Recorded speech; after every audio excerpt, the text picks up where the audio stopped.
माझं नाव मानस संतोष काते. मी इयत्ता 8वीत शिकत आहे.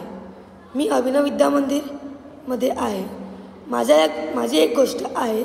त्या गोष्टीचे नाव आंबा आणि माणूस.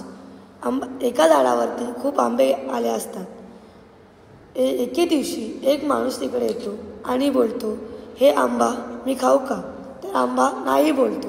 नंतर तिकडे एक माकड येतो. माकड पण तेच बोलतो, मी हे आंबा खाऊ का? नंतर कुत्रा येतो, मांजर येतात, खूप जण येतात, पण तो कोणालाच आंबा खाऊ देत नाही. नंतर एके दिवशी तो आंबा खाली पडतो. तरी पण तिकडे इत्यादी प्राणी येत असतात. मग खूप दिवस झाल्यानंतर तो आंबा सडून जातो.